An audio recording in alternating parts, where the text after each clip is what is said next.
So good evening, everyone, and welcome once again to the virtual chapter for September 2023. What a month we have had already.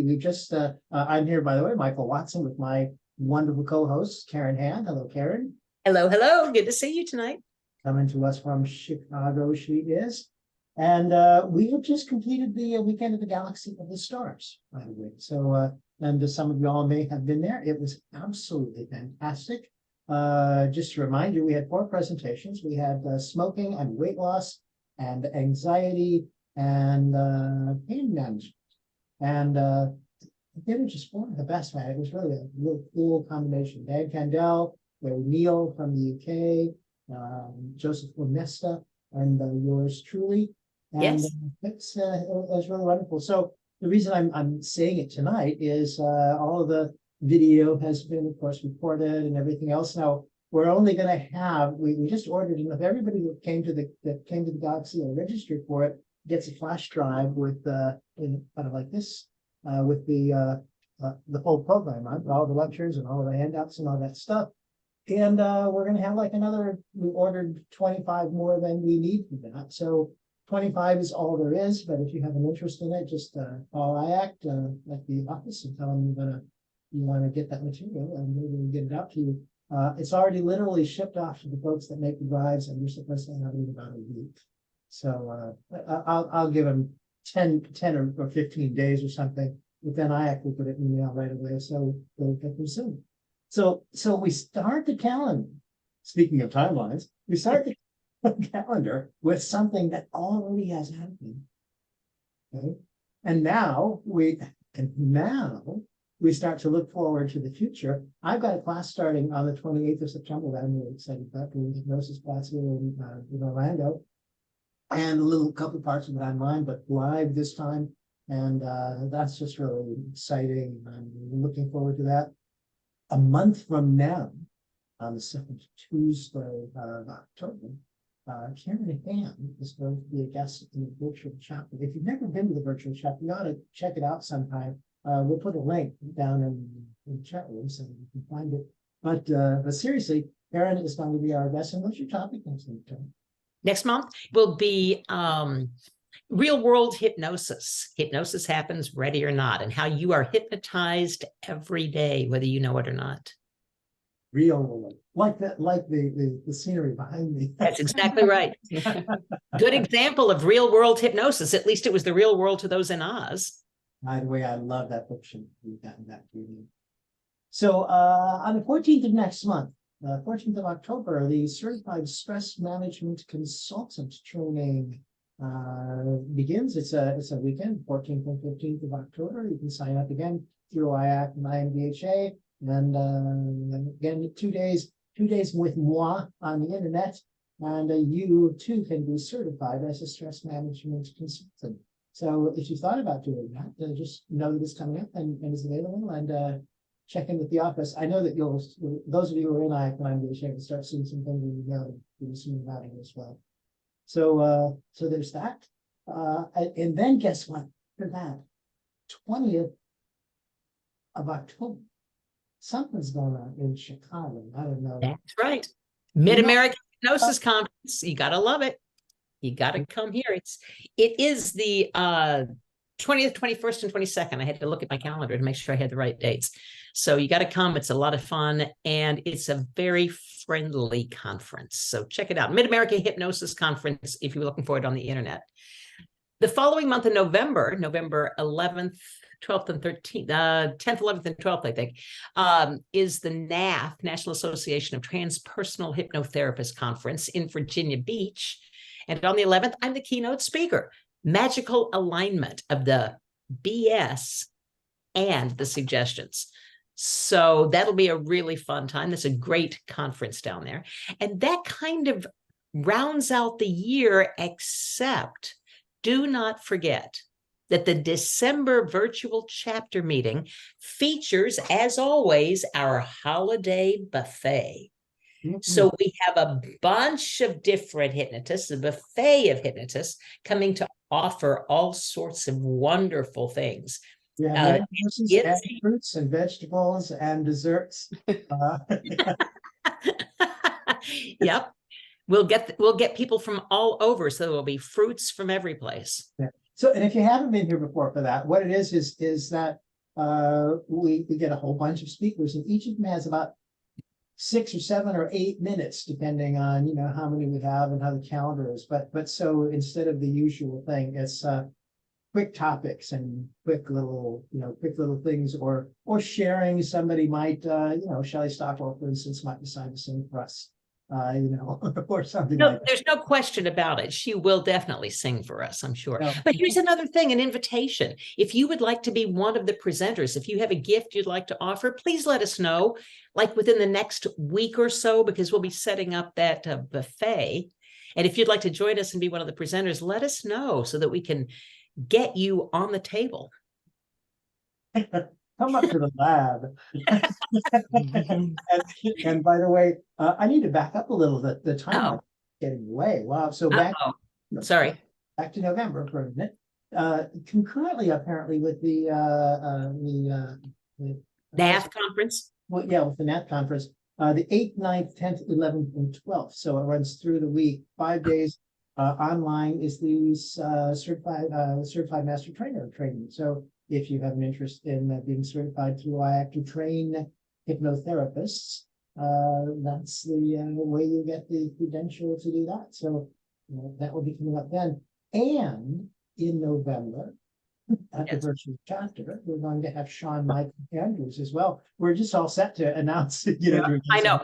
So it's lovely to be to have these things all lined up in advance. Before we get to Sean, on the 13th in Virginia Beach, I'll be doing a one-day certification on using magic words and language patterns for scripting, for writing materials, for social media posts, etc. So you can join me there on the 13th. Salagula, Menchikabula, Bapeti-boo. It's all of that. It's all of that, and abracadabra too. Exactly. So how much excitement is that? Can you handle it all, everybody? Contain yourself. As we really want you to stay with us for the whole broadcast. So that's all I can think of about announcements. Anything? That's all I can think of, except for hanging with us tonight. You qualify for CEUs. So you can go to IACT IMDHA's website and get your CEUs, or let any friendly hypnosis organization know that you hung with us, and they will also give you CEUs for tonight's event. We will be getting to Carolyn Ching very shortly to talk about timeline. But if you're ready, Michael, should we? We should get to very short. We shouldn't. we must. Okay, we must, or do we want to, or we have to.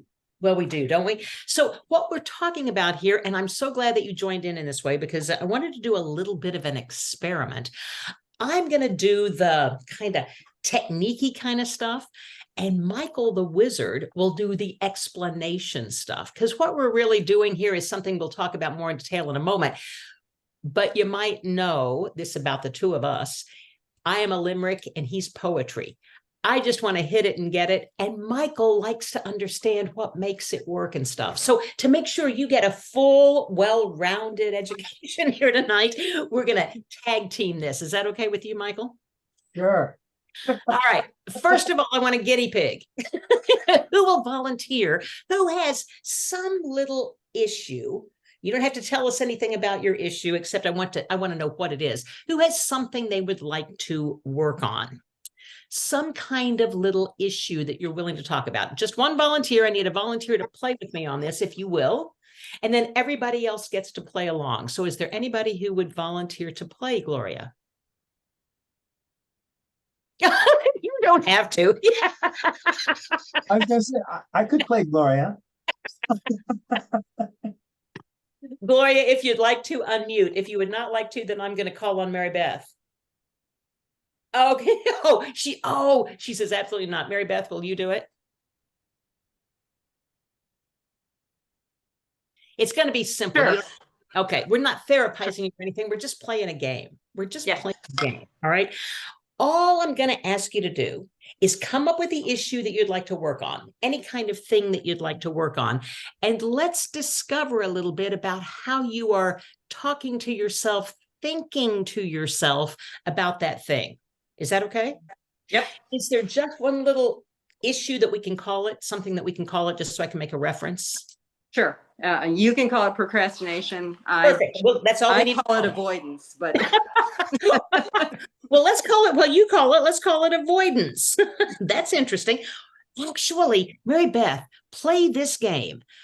Answer first for procrastination and answer second for avoidance, and see if it's the same. See if the resonance is the same. Will you do that? okay. Okay, so she's working on procrastination and avoidance, and I don't care which order it is, which one's first, just as long as the numbers are the same on each, okay? Here's what I'm going to do. Take your issue, whatever it is, and in a moment, I'm going to read a series of sentences. And as you hear the sentence, you're going to finish the sentence with your issue. So for Mary Beth, it will be something like, I want to procrastinate. I want to avoid, because she's doing both. Does that make sense? So I'm going to throw out the first part of the sentence, and you're going to add your issue to the end, and then just consider it for a moment, rate it, and see how you resonate with that. On a scale of 1 to 10, just rate it. So if it's really high resonance, oh yeah, that feels right, give it a 10. Nah, I'm not into that at all. That's a 1, or someplace in between. Make sense? Okay, Yep. Everybody play along, and we'll talk about it in a moment. So with procrastination and avoidance, Mary Beth, first resonate 1 to 10. I want to procrastinate. I want to procrastinate. Nope. So That give one that a number. Give that a number. That 2. Okay. I want to avoid. I want to avoid. Yep. 8, 9. Ah, that one's a 9. Isn't that interesting that they're different? You said I was going to call it something. Apparently you call it both things. All right.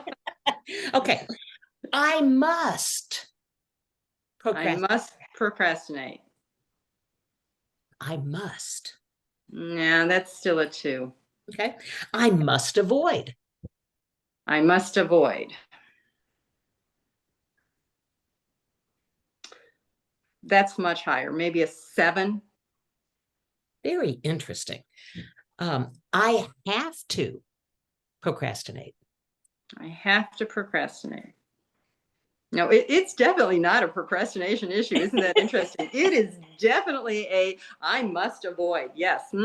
I must avoid. Avoid is an 8, and procrastinate we're just going to let go of for the moment. Yeah, let's let it go. It's not procrastination. It's avoidance. All right. I need to avoid. I need to avoid. Now that one's low, maybe a 5. I should avoid. I should avoid. Also low, 5. Okay. I might avoid. Yep, 7. I will. I will avoid. 8. I shall.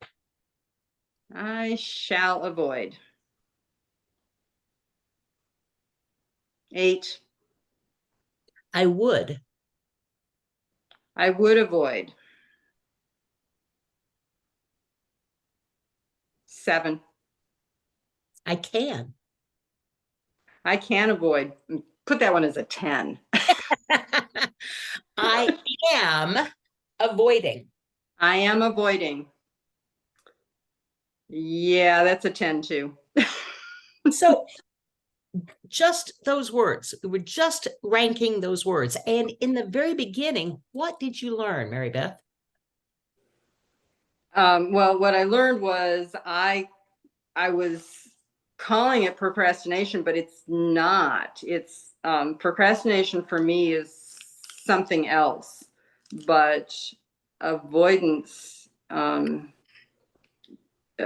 avoidance definitely has a lot of language that goes with it, a lot of self-talk, a lot of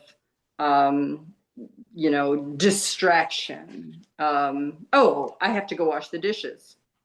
Really?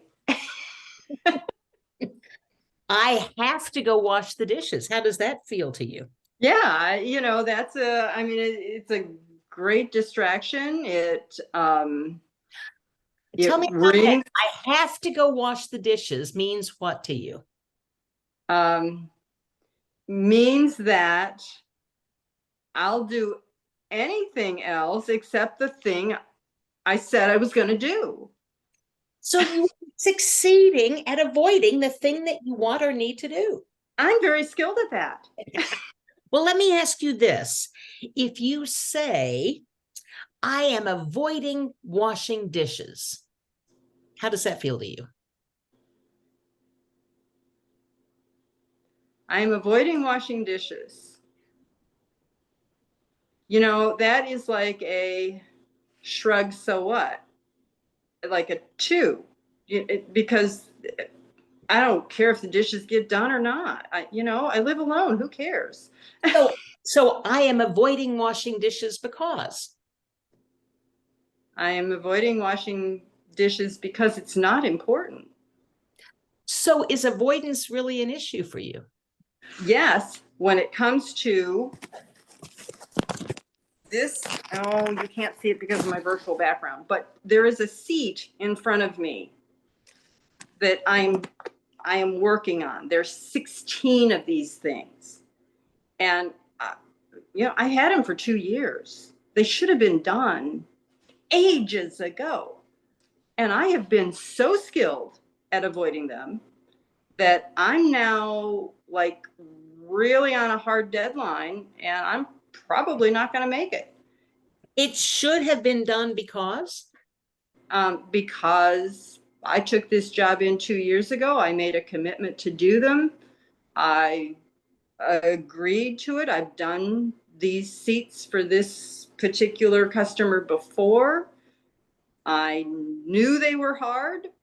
So let's talk about those seats in particular. Do you mind? Absolutely. And just run that list again. I want to finish these seats. 1 to 10. Is that? Oh yeah, I want to finish these seats. I want them gone. So that's a 10. That's a 10. I must finish these seats. I must finish these seats. That's a 10 also. I have to. I have to finish these seats. That's a 10. I need to. I need to finish these seats. Also a 10. And how does it personally resonate with you as you're saying those? All of that is very strong. I mean, I should finish these seats. I should finish these seats. Now, that should, I've been saying that for 2 years. I know. It doesn't, it doesn't carry the force. It's like it doesn't, it's that word doesn't move me forward.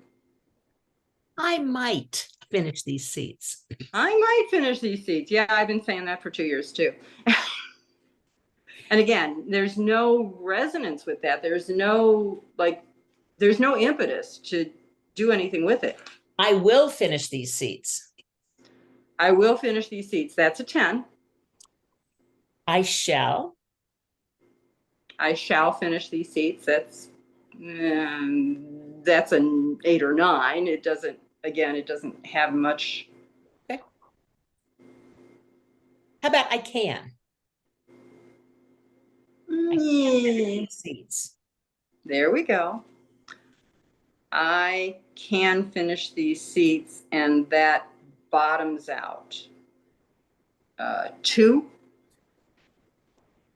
I am finishing these seats. I am finishing these seats. I'm looking at seat number 10 right in front of me. And is that the last one? 16. 16. I'm sorry. Okay. I am finishing these seats. What resonance do you have with that? Maybe a 6. Okay. So for 2 years, Mary Beth, you have been telling yourself and saying out loud and to anybody who would listen, I should do those seats. I really should do those seats. I might do those seats. I might do those seats. And what's getting done with those seats? Nothing. It could be those little words should and might that you have been applying to this particular endeavor. Does that make sense? You've been using those words for 2 years and nothing's getting done. But if you look at those seats and say, I want to finish you, I must finish you. I have to. I have a contract. I have a commitment. I need to do it. I will finish the seats. How does that feel to you? Much stronger, there's a lot more force to that. There's a lot more energy to it. When you asked me about the I can, and I dropped on that one, there's the self-talk, because these are hard to do.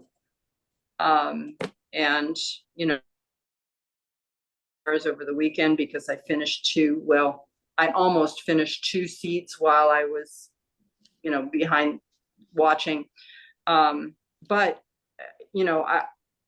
at the second seat, Michael, how did you do that? The second half of the second day of the second presentation, whatever, my wrist went out. I failed. I physically failed. And so I couldn't complete it. And here it sits in front of me. I've, rehabbed my wrist and now I can keep going. But that there's a lot of doubt about this particular task, this particular material that I'm working with. And so that does get in the way when I'm saying I can do this. So who has an idea of what we need to work on in this session? Mary Beth, we're not going to work on it right now. I'm really sorry. But who has an idea of where we want to pinpoint some work here? Maybe it is about her belief that she will get the thing finished that she is committed to finishing. Maybe it is about helping her with that self-talk and a look back at the accomplishments she has made. She's been working for this guy for several times. This isn't her first rodeo with the guy. And obviously he comes back because he trusts her. So we might go back and borrow the benefits that got you finished with all the other projects. Right? Mm-hmm. A lot of avenue here through an exercise using modal operators. Now, Michael, I really hate to do this to you, but I've left you precisely 2 minutes to explain modal operators. and that's more than enough, because they're so thrilling. But basically, modal operators are those things it's utilization of a subjunctive sense. That is, we talk about things that aren't necessarily true. For instance, when you wish someone well, you say, may you be well, for instance. It's about something that might be true, but isn't validated in the first place. It may be true or it may not be true. So we have modal operators of necessity and modal operators of possibility. And modal operators of possibility are great. They're I can, I will, all of that sort of stuff, versus necessity, I must, I have to, I should. Those things add so much weight. We're already suffering with whatever. When we start to avoid things, we've got something going on that's holding us away. And if the language that accompanies it in our thinking is I have to do this, that really adds a lot of weight to how significant the thing is. By the way, and if you want to add more, besides the modal operators, Karen did it, really slipped it in there without, I think, realizing it. I must do the dishes.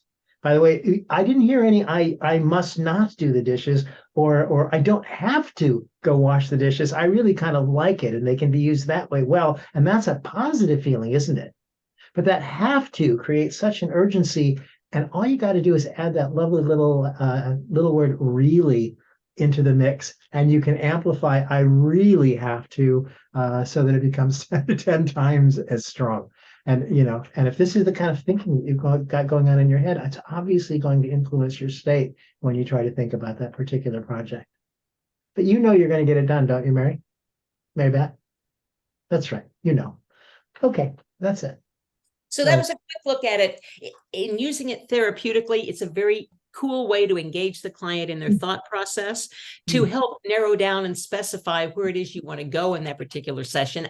and or to teach them a better way of talking to themselves and about their issues, their problems. And one more thing to remember is if anybody says to you, I have to do this or I have to do that, and it's something that they don't want to do, I think you do want to check and find out. Do a little reality check with them. There are some things that you really do have to do. I understand that. But there's a whole lot of things that you don't really have to do, but you're carrying it that way. And so if somebody says, I really have to go visit my friend Susan tonight, it's like, well, what would the NLP question, of course, the sarcastic NLP question is, well, what would happen if you didn't? It's like, well, because every once in a while, the answer to that question is, well, no, now that you mention it, nothing. And Mary Beth caught you on it with the dishes. By the way, I don't care about the dishes. I'm here by myself. It doesn't really matter. So if you don't, sometimes it's okay. Took the focus off of the avoidance, because some of the stuff that she was avoiding or distracting didn't matter anyway. Yeah. And some things are worth avoiding. Yes. But I mean, timeline is not one of them. So yes. I think we got that's exactly right. So let's not do that. Will you please, Karen, introduce? Let me just say one short little more announcement that I want to make sure we didn't mention. If anybody doesn't know, and of course you're here, so you'll probably already know about this. The video, the recordings, and all of the stuff of the virtual chapter is available tomorrow by about noon. Available on the IACTA IMDHA website, available on the virtual chapter YouTube channel, and available on the virtual chapter Facebook group. Got all because I had to, Karen, get that. Yes, you had. You must. You must. But now stop masturbating about it and let's move ahead. So, all right. Okay. And Michael, I didn't mean to move ahead too fast. Are you ready to move? Okay. Right. Yeah. All right. So we are here for a quick look at timeline, an introduction to it. And I got to tell you, I've seen Carolyn Ching in a lot of different places, but I saw her at the Mid-America Hypnosis Conference a year ago, and I specifically went to see this particular talk. And I thought it was just dynamic. So I really wanted her to come and share this with you guys. Carolyn's focus is to help individuals heal, energize, and become aware of their inner strengths. This is achieved by providing a neutral, safe place, listening to your concerns, and customizing sessions to meet your specific needs. What a concept, right? She's got a great book called Anxiety, the Book, and it's available on Amazon. So you can check that out.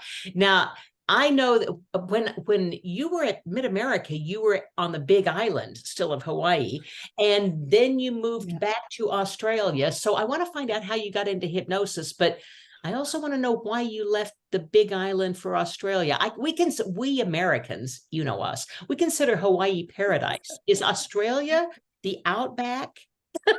Also, it must be because you left paradise to go to Australia. Well, I do live in one of the most beautiful places in Australia, the Sunshine Coast. But the reason for coming back here is because I have a 2.5-year-old grandson. So although Hawaii was paradise, I kind of have family here. And so that led to the move. That's paradise too, actually. Yes. Now, I am just trying to work out how I can share my... You should have a share screen option on the bottom, yes or no? Yeah, and okay. I'm just looking at, it's not giving me the option to put my presentation in it. Is your presentation already open on your computer, Carolyn? No, it's on the desktop. If you could do that, if you could open it first. Yeah, it's on your desktop, right? Yeah. Okay, so if you click share screen, one of the options that you'll have is one that just says screen. Do you see that one? Let me just... I'm sorry. I mean, if you got another way to do it, go right ahead. I don't mean to slow you down, but no. Okay. So share screen, and then I have basic, advanced, and files is coming up. Right. So if and under basic, is there anything there at all? There should be a bunch of choices. Under basic, right? I have desktop, but it's okay. I have desktop. Okay, desktop there you go. 1. There you go. Okay, now we have a Ah. grandchild's photo. There we go. There we go. That'll work. Okay. Okay. And now, oh, I'm trying to get to just the slideshow. I apologize. All right. It was under, There yeah. we go. Are you On the bottom seeing right it of now? your screen, you might have, actually on the PowerPoint presentation itself, you might have a place where you can open it up to full screen. Well, I don't know. I'm giving you Mac directions, so I don't know if. Yeah. See where it says play Yes, I slideshow? have Mac.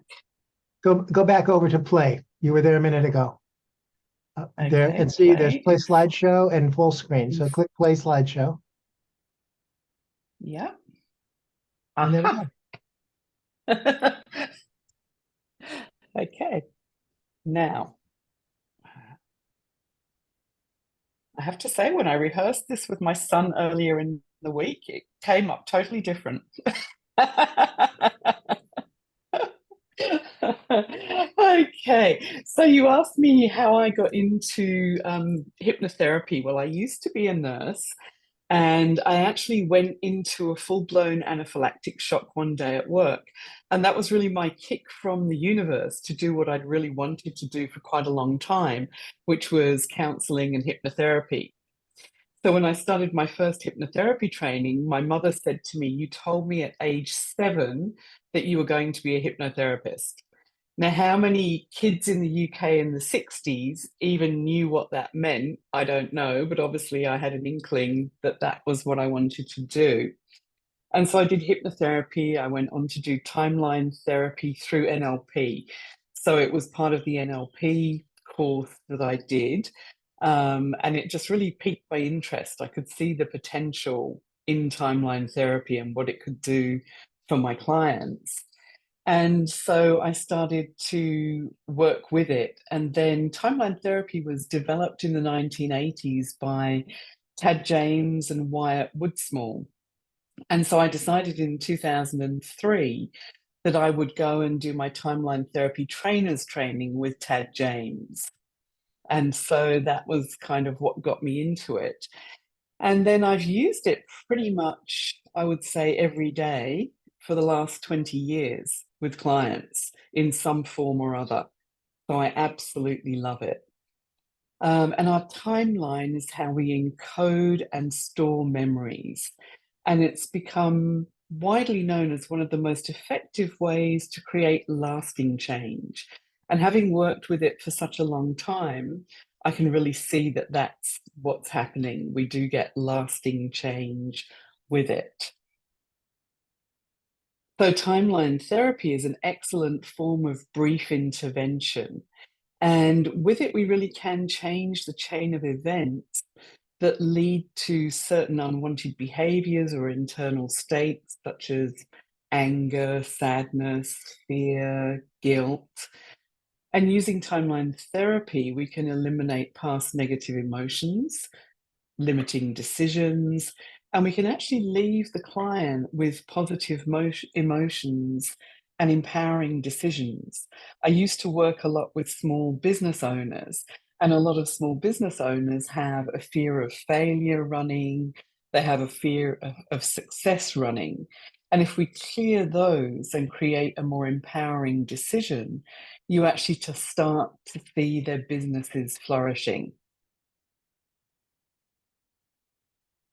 So, timeline therapy is a process of active imagination. It really requires that the client accepts the presence of the timeline and is willing to work along with us as a practitioner, the same as hypnotherapy and NLP. It's a do with process, not a do to process. And it works with the unconscious mind causing trance. And we know that anytime we go inside and do a transderivational search, we're going into trance. So our intent with timeline therapy is to work consciously with the unconscious mind and cause conscious unconscious integration.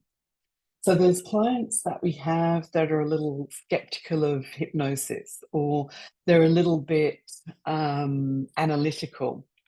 They're often great clients to have with timeline therapy, because that learning to work with that conscious unconscious integration really builds rapport with their unconscious mind, and it really changes their life.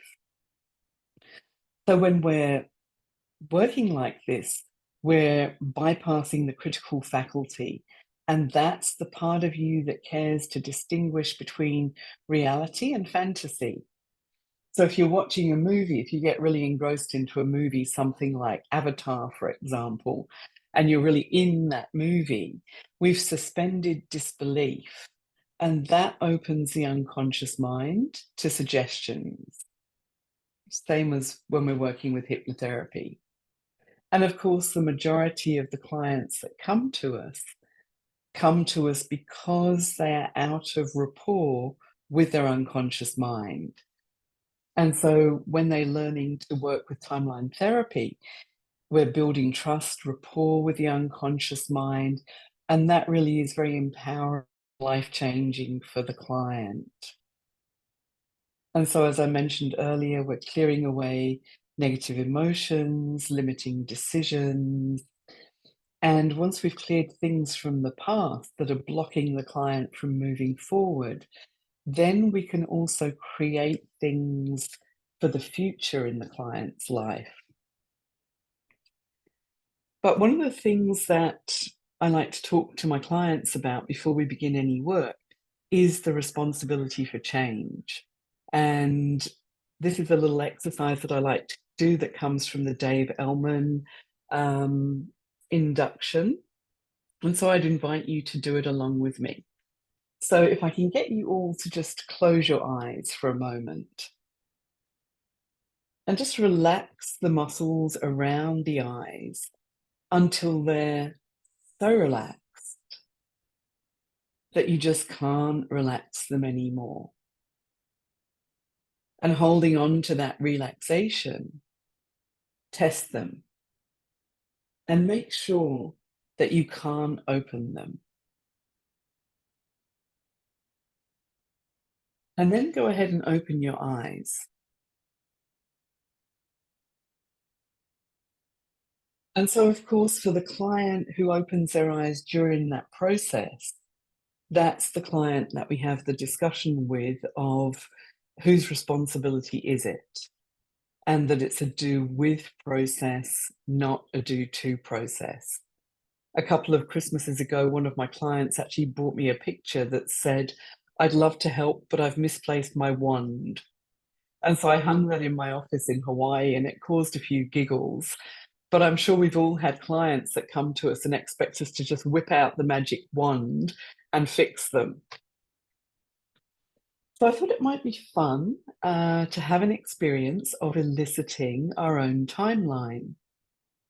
So let's do that.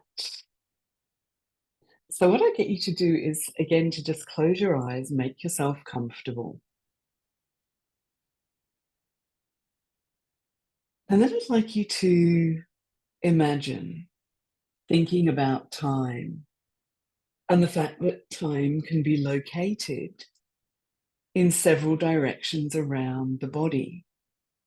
And it's not your conscious concept that I'm interested in. It's your unconscious.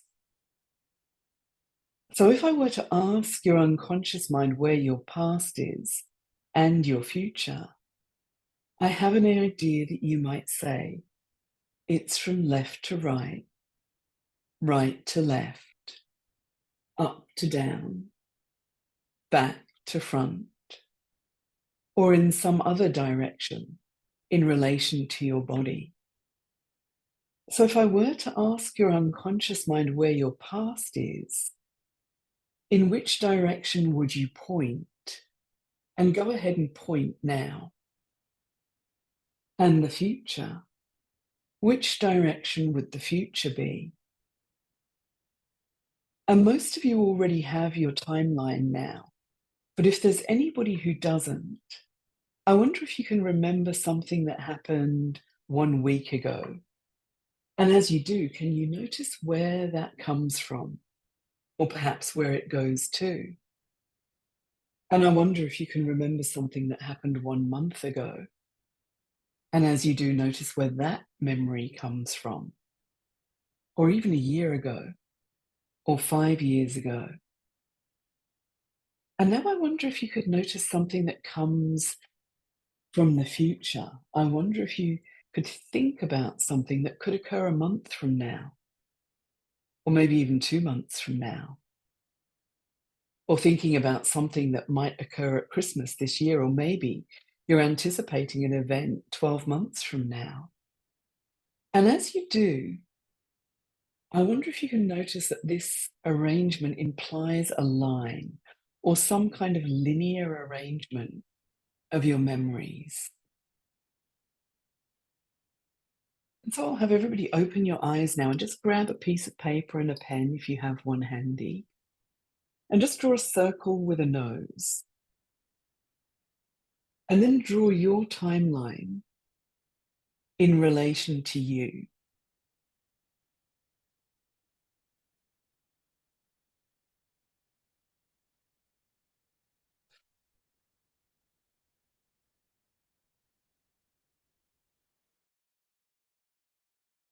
And so these are the most common ways of the timeline being laid out.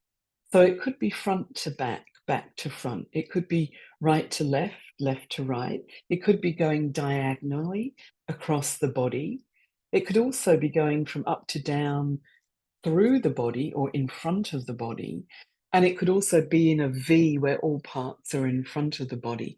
So they're the most common ways that it will be arranged.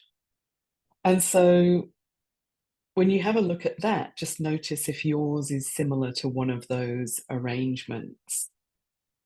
And so, as I mentioned earlier, our timeline is how we encode and store memories, but it also affects our personality. And so that's what we're going to have a look at now.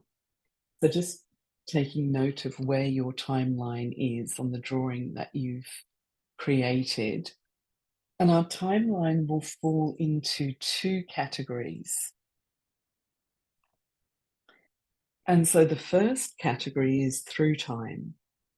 And that's also known as the Anglo-European timeline.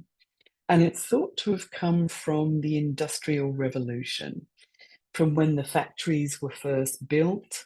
People had to start being at work on time. So they actually had to be aware of time for the production lines to run properly. And so our through time can run from left to right, right to left, up to down, or in that V that I mentioned, where the past, the present, and the future is all in front of you without you having to turn your head. And so I think I spent a couple of years being quite confused as to the 2 categories of timeline. And the easy way to remember it is that through time is when you're actually looking through time, because you can see it all in front of you. Your past, your present, your future, it's all there in front of you. And so that's through time. We're looking through time. And so this person perceives time to be continuous and uninterrupted. And when we're working with timeline therapy or hypnotherapy, this is the person who's generally dissociated. They can see themselves in a memory. They often have difficulty in accessing a specific single memory because they tend to collapse them into a gestalt or chain of memories around a certain subject. And so this is our person who tends to be a little more dissociated when we're working with hypnotherapy or timeline therapy. So the other characteristics of someone who is through time is that they perceive the length of time and the value of time spent. So if you have an appointment with someone, and 50 minutes into the 1 hour appointment, you've finished all the work, everything is done, and so you send them on their merry way. They're going to leave feeling really shortchanged because they didn't get value for money. And so if you have a through time person, you finish your work earlier than the session time is supposed to end, actually just sit and chat with them for the next 5-10 minutes, because that way they'll feel as though they had that value for money. The through time person is the person who's regularly on time. If you've got a meeting with them at 2 o'clock, they'll be there at 5 to 2 or 2 o'clock. They're comfortable with planning. They'll often use a day planner or a diary for their personal life or their professional life. This is the person who likes to plan their vacation, where they're going, who they're going with, what are they going to do when they're there. This is also the person who will call you and say, hey, do you fancy going out for dinner next week? Or how about we go to a movie at the weekend? So they like to plan everything. And so they have a high need for closure. They like to have decisions made because they want to know what they're doing. They want to know where they're at. They don't work well in chaotic environments because they can't hold their concentration through chaos. So that really is the characteristics of.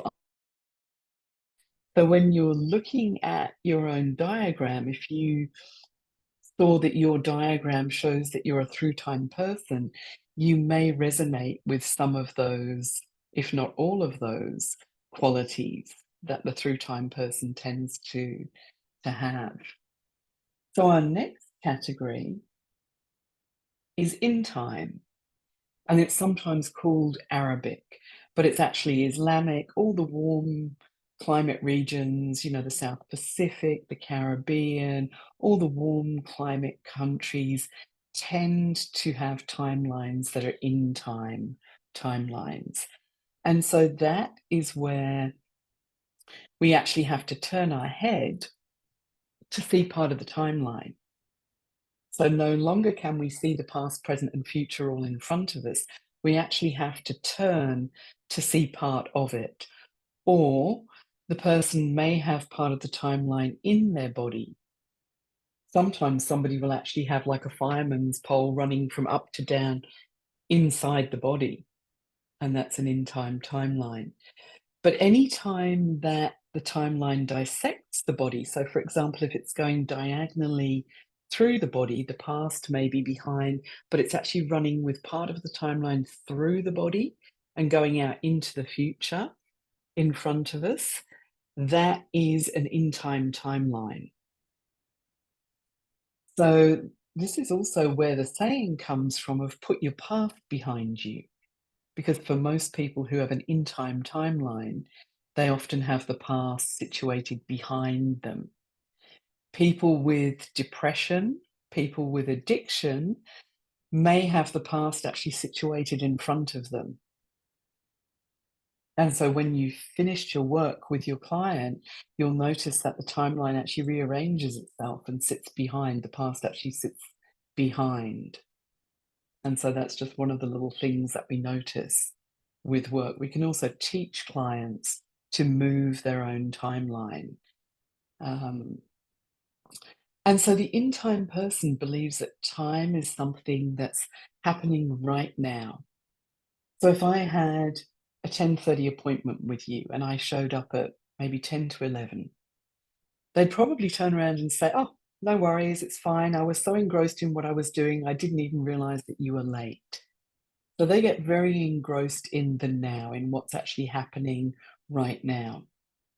If you think of warm climate countries like Mexico and Spain, if you ask when a project or something is going to be completed, they'll often tell you mañana. Mañana is tomorrow, but mañana could be tonight after sunset. It could be tomorrow. It could be 3 weeks from now. So that is our in-time personality. As I said, you know, I used to live in Hawaii, and typically there people are on Hawaiian time.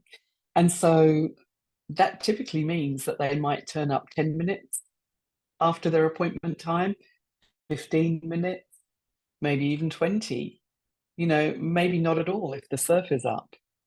So that is our in time.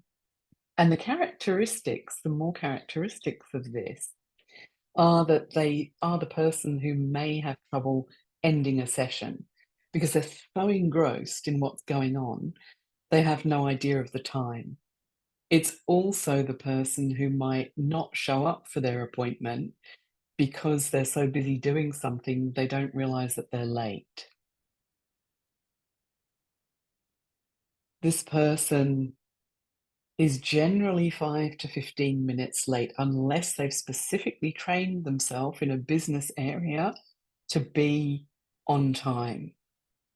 But naturally, they're 5 to 15 minutes late, and that's on time for them.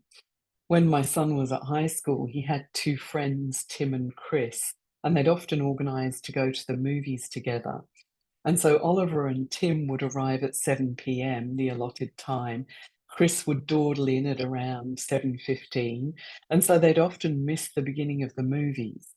And the boys kind of got wise to this, so they started telling Chris that they were meeting at 6:45, which meant by the time they arrived at 7, Chris was also arriving at 7. So that saved a lot of arguments. So our in-time person likes to avoid deadlines because they don't like to commit. They like to keep their options open. And so in the workplace, this is the person who might create an early deadline so that they're giving themselves extra options. So that is going to send our through time colleagues nuts because they are going to be driven to work to that deadline. But our in-time person has given an artificially early deadline so that they know they've got extra time to play with things and they don't have to stress quite so much. They're spontaneous. They tend to be more flexible, less orderly than their through time counterparts. This is the person who'll call you up and say, hey, do you want to go to the movies in 30 minutes? I'll meet you there. Or, hey, do you want to meet me at the restaurant around the corner? I'm already there. So this is the person who is very spontaneous. In Hawaii, happened many times to me on a Friday night. The Hawaiian relatives would turn up on the doorstep and say, hey, we just decided to get on the plane, come spend the weekend with you. And I had no idea that they were coming. And so for a through time person, that can be quite a challenge because, our in time people are go with the flow and it's all fine. But our through time person would like to have had that organized and know what food they were preparing and, where they were going to sleep people and all that kind of stuff. So that is the difference. And in therapy, this is our client who may seem to have a different problem every week. So that's the main characteristics. And again, it's good to note that these people can actually adapt their timelines to suit a work environment. So if you're an in-time person, you may end up being a little bit more through time to be able to function properly at work. Sometimes our through time people need to learn to be a little bit more spontaneous to adapt and go with the flow in their private life. Now, for the in-time person, work and play are often the same things too. So when you look at your line, have a look at whether you look as though you're an in-time person or whether you're a through-time person. And yes, it's possible to have some traits of both because we tend to train ourselves in life for certain reasons to have that. But when push comes to shove, or if we're in an extremely stressful environment, we'll tend to revert to what we naturally are, and whether that's in time or through time.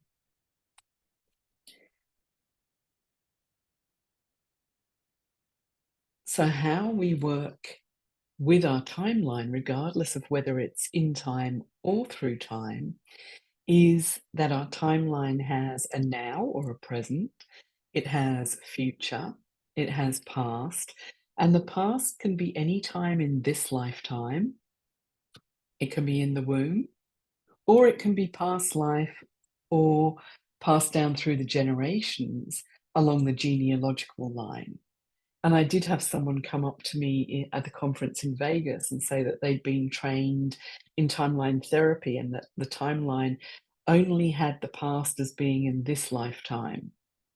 Unfortunately, no, you're really shortchanging your client if that's how you work with it, because things can spontaneously be in a past life or passed down through the generations. And of course, we may have clients that don't believe in past lives.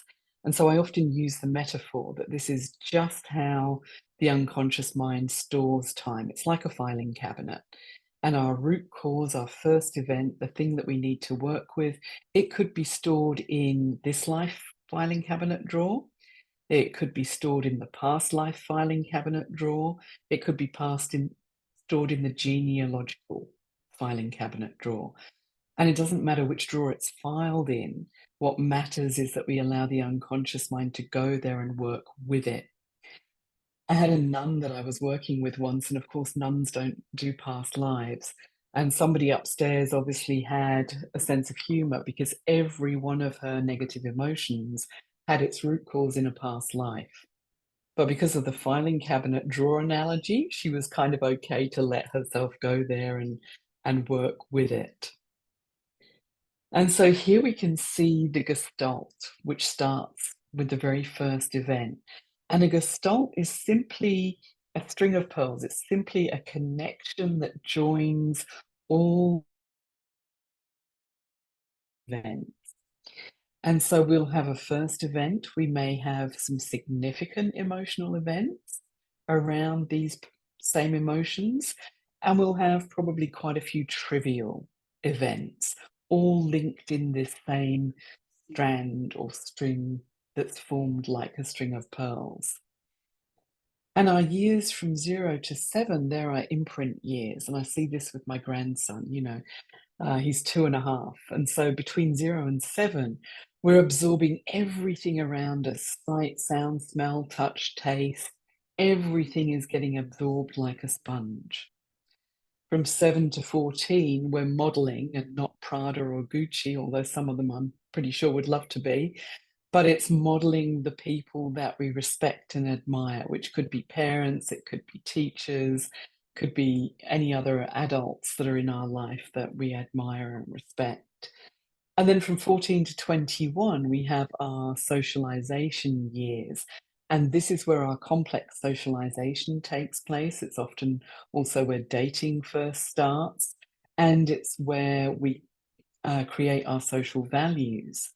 But regardless of which years the root cause is in, we have to go back to the first event, because when we clear the first event, then everything else that's connected in that chain is also cleared.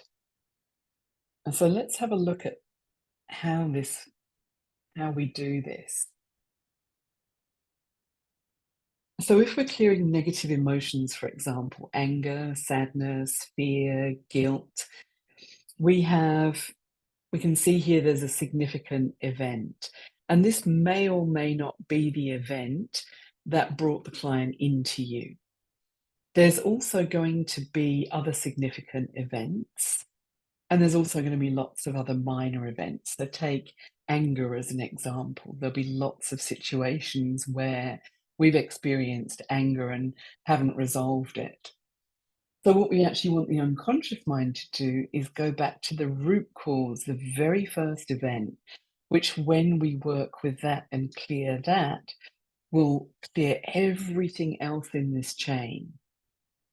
And so that's why it's so important to go to the first event, because it's like pulling a weed out of the garden. If you pull it by the root, it's gone.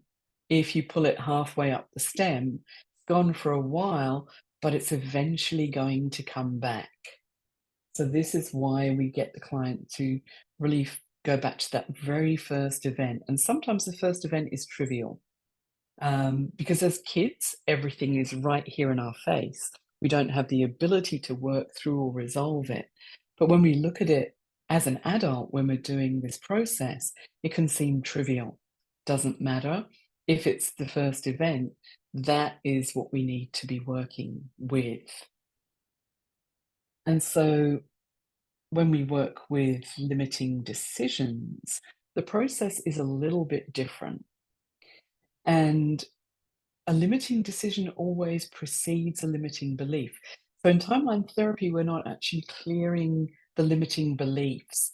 We're always looking for the decision that's before the belief. And so if we take smoking as an example, we have an event here. And that event could be when the person is 14, 15, and they first light a cigarette and smoke it. So they have their first cigarette, that's the event. They keep smoking for a few weeks, a few months, sometimes a few years, but they keep smoking, and that develops the belief of I am a smoker.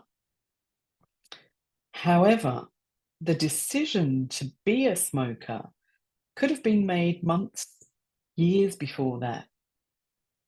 For the people who grew up in the 60s, you know, the Marlboro man who was in the cigarette commercials, he had a lot to answer for.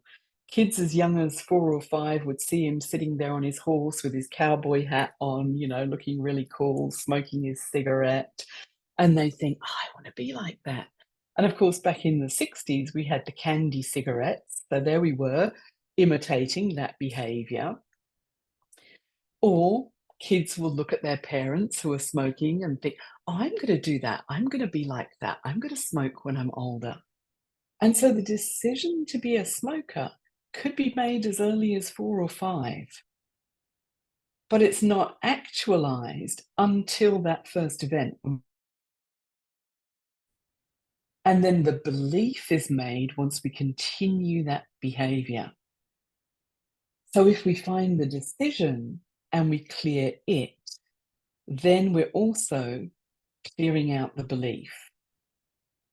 And a limiting decision is a little bit like an umbrella. It can kind of have a lot of beliefs attached under there. And if we get the decision, then we're also clearing all of those beliefs in one foul swoop, as it were. So they're the 2 main things that we work with for clearing the past: negative emotions, limiting decisions. But we can also work with the future. And so anxiety is a fear of something that hasn't happened yet. And anxiety is characterized by the negative what if thinking. What if this goes wrong? What if that doesn't work? What if I freeze when I'm doing my speech? What if I get sick in cold and flu season? So it's a fear of something that hasn't happened yet.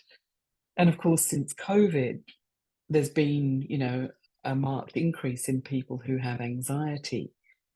But anxiety has been around since the 1500s and maybe even before that.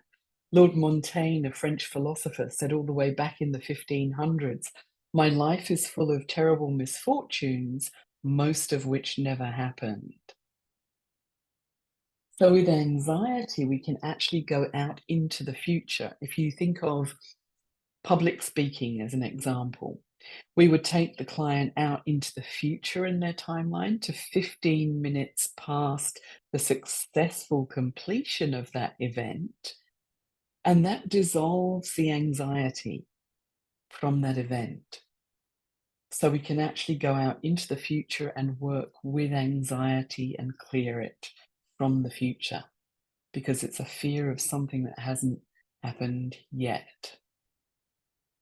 Another way that we can work with the future timeline is to actually put goals into the timeline and create a compelling future for our clients.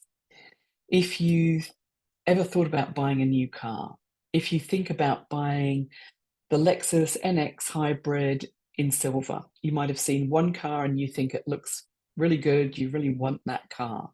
All of a sudden, the minute you've made that decision, they're everywhere. That make, that model, that color, they're everywhere. And that's because we've activated the reticular activating system in our brain that finds us what we focus on. Now, when we put a goal into our future timeline, we're also activating the reticular activating system. So I'd like to, I think we just have enough time to have the experience of putting a goal into our future timeline. So if you all want to just think about a fairly simple goal, it needs to be timed. You need to know that you're achieving this goal in maybe 6 months or a year or 5 years. You need to have a time frame on this goal.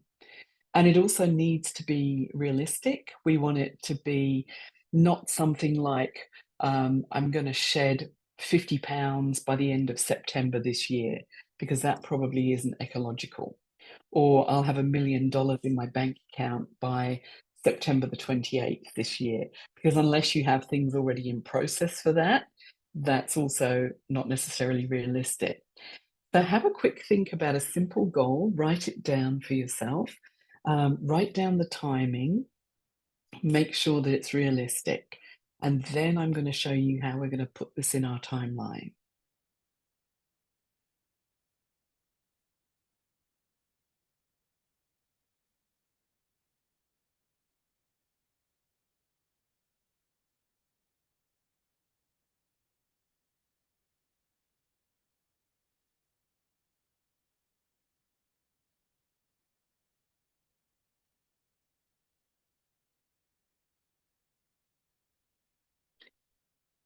So I can't see everybody here, but I'm hoping everybody has a goal. They have a time frame for that goal. And so it's actually not the goal itself that we put out into the future timeline. It's actually the last step. What's the last thing that has to happen for you to know that you've got this goal, that it's happened, that you have this $1 million in your bank account? Or if you decided to come and take a timeline to Australia, for some people, the last step would be signing up for the course. For somebody else, it would be hopping on the flight in the US. For somebody else, it would be landing on the Sunshine Coast in Australia. For somebody else, the last step would be checking into the hotel. And for somebody else, the last step might be sitting down in the seat in the conference room on the first morning of the course.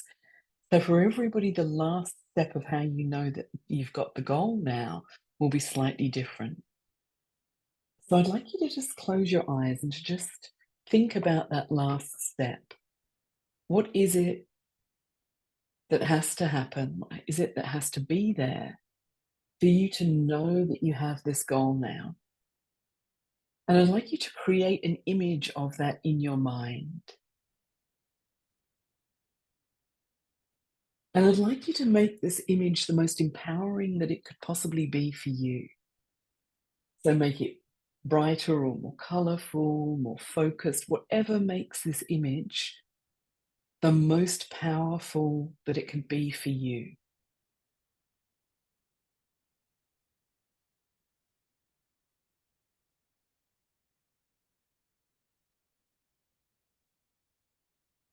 And then we're going to take this image and we're going to float all the way up above our timeline, the timeline that you elicited earlier this evening. And so you can get in touch again with that timeline, the line joining the past through the present into the future. And just floating all the way up above the present, taking that image with you, and we're going to energize that image with 4 deep breaths, and we're really going to breathe life force into that image.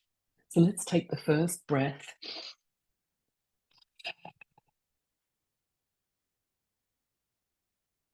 2,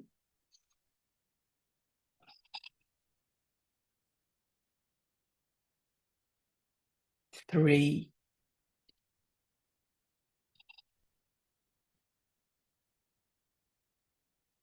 4,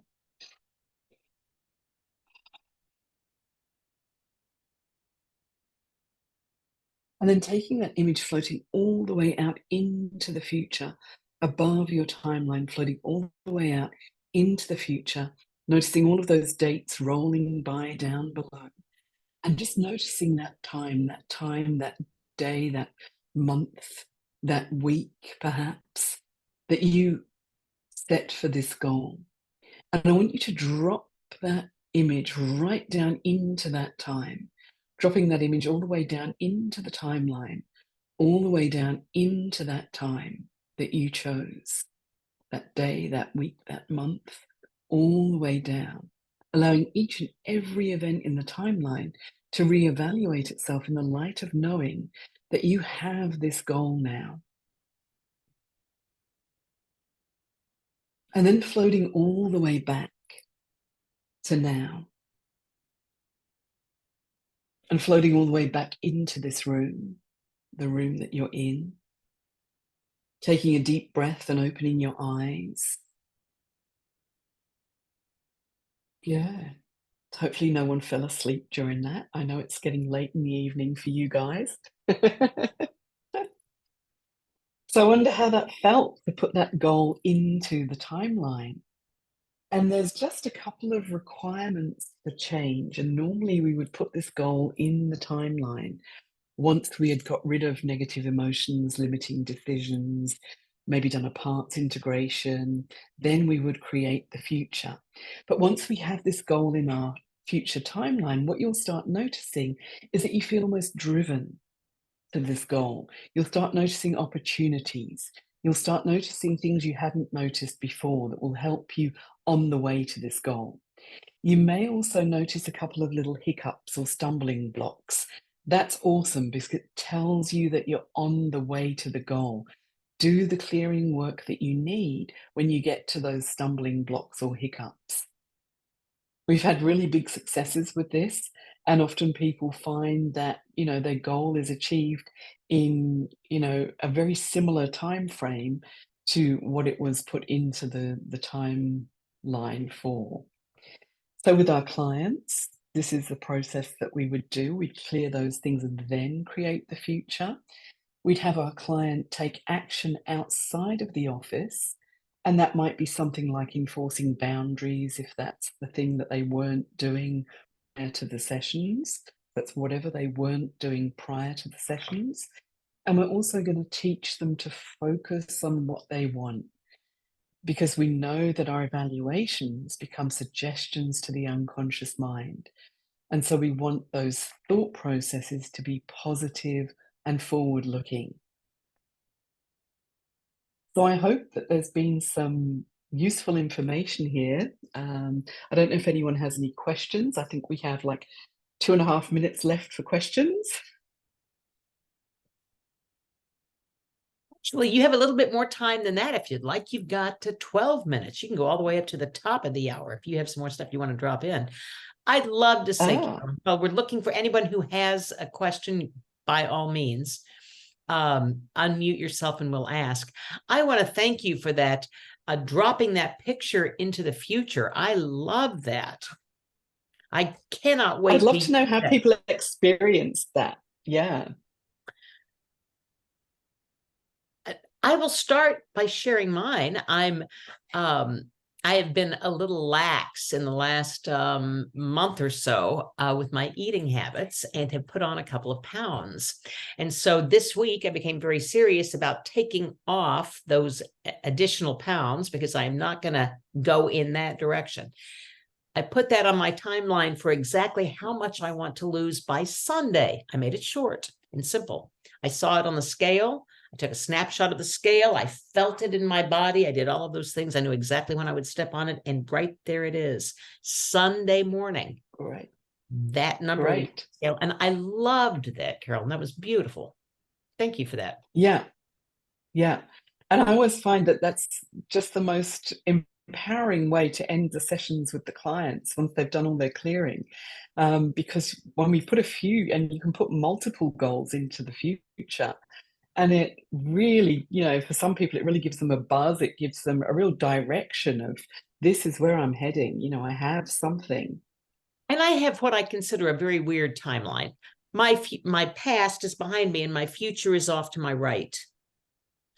Yep. A little outside of my sight line because the future kind of sneaks up on me. I'm well aware of this with my timeline.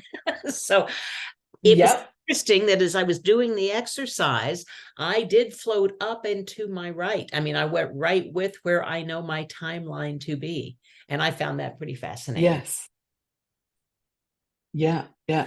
And over the, 22 years I've been working with timeline therapy, I've had clients with all kinds of timelines, a corkscrew, just all kinds of interesting things. And it doesn't matter because when we float above it, it always works. Right, right. I don't see anybody else with questions. So I'm a little curious about how you help a client change their timeline, how they move it. So this is something that I only do with certain clients. And I always do this in my practitioner course because it's such a huge change in our personality when we change the timeline. And so it can be used with people who have drug addictions and they're really struggling with getting over it. Now, when we change the timeline, their personality shifts. And so, for example, often if they have drug addiction, then they're in the spontaneous, in the in time, and everything is spontaneous right about now.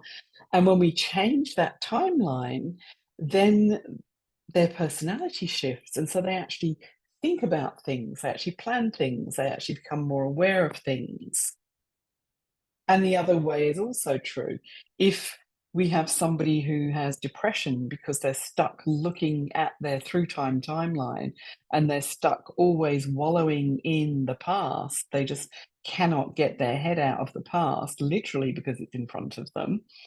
When we shift the timeline, so we might move that to behind them, it opens up the future for them. It opens up options. So there's a few ways that we can play with changing the timeline. Is that a simple suggestion? What might happen if you moved your future to in front of you? Is it something that simple? It is. And then some people require us to really, I've had one lady who probably took a whole hour to make that movement because it really was as slow as like an idiomotor movement that her timeline was moving, and then we literally locked it into place audibly at the end. So some people will do it just like that. People will also do it spontaneously in a session. If their past has been in front of them and we're doing clearing work and they'll say at the end of the session, oh, my past's moved. My past's behind me now, or my past's on the left now. You have the patience of my archangel friend, Michael, to have waited an hour for her to change the timeline. Say, that much patience. I'm not sure I am. And Michael, I've been doing all the talking. What would you like to drop in here? Well, first of all, I'd like to ask Carolyn, are you ready? Are you finished with your slides? Yes. Yeah, so if you don't mind, I'm gonna drop them off the screen because Yep. we have a different layout and we can see the other folks better. I'm one of those people with a V timeline, by the way, and I think it was installed in me in my NLP training actually, but I have a tendency to be off of my timeline, with the point of the V out in front of me. And then there are contexts where I've taught myself to shift it, so literally the V impacts me here, and I can be in the moment. But I've worked with clients who have their past behind them so securely that they keep forgetting about all that shit that's happened to them and do the same things over and over and over again because they don't really seem to have good access to their past. So I sort of like this arrangement. This really works well for me. Yeah. Yeah. And you'll find that people who've done training in NLP, hypnosis, we often kind of arrange our timelines to really suit what we're doing when we're doing it. Yeah. Makes me wonder if I put mine off to the right so it can keep an eye on the past and the present at the same time and judge which way it wants to go. I don't know. It's very interesting, isn't it? How we arrange things like that. And of course, they don't teach us. It would be wonderful in elementary school if they taught us that these kinds of concepts even existed so we could plan how we arrange things. But later on, the other. I have a question. Yeah. Hi, and that was wonderful. Thank you very much.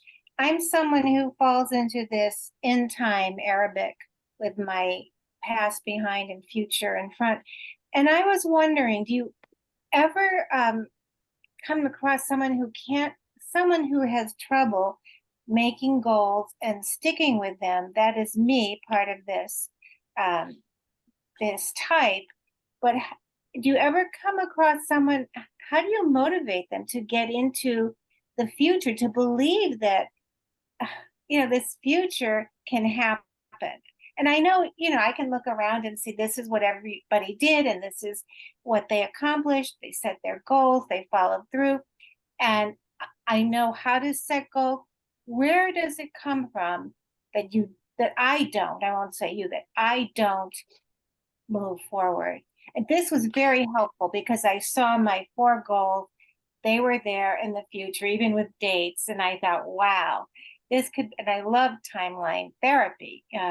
I do it through, core transformation, but it's so powerful. So what would you say to someone who is stuck in the past? So part of that lack of motivation can be because when you're that in-time person, you can be very spontaneous in the now. You get so bogged down with just living whatever's happening right in the moment that, the future doesn't seem to matter, or it's hard to focus on that. We'll focus on it. That's the focus. And then all of a sudden we'll be distracted by something that's happening right now. Mm-hmm. So there's that. But there's also, with motivation, there's also other things that factor in that we work with in NLP, whether you're motivated towards something or away from something. So that can also factor in. Yeah. But it's practicing, really, even just shifting that timeline a little bit, or putting those goals into the future like you have now, because that makes them more real. It makes them more in your world right now, which is what the in-time person wants, as opposed to it being some concept out there somewhere. And I realize that when I've done timeline therapy, say with core transformation, my timeline is out in front of me going from left to right. But when you ask the question, and my sense of it is definitely behind and forward. So are we, do we just naturally shift depending on the process? We teach ourselves to shift through lifetime because, we have to be on time for school.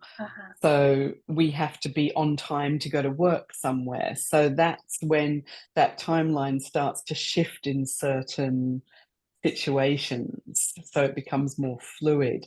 But our natural, the spontaneous that is you, is that front to back that you're noticing. Yeah. Yeah. Abby, thank you for sharing that with us. That was great. Appreciate that. And Carolyn, thank you so much for this presentation. What an incredible segue to, it's incumbent upon us to be on time for our exit from the show. So what I want to know before we leave is, how can someone get in touch with you if they want more information or training or something like that? Okay, so Carolyn, Carolyn, at bigislandhypnosis.com. So that's my email address, Carolyn at bigislandhypnosis.com. And you can go to bigislandhypnosis.com and get a lot of information about her as well. And I will now think of Australia as a really big island. Yes. Yes. All right. Thank you so much.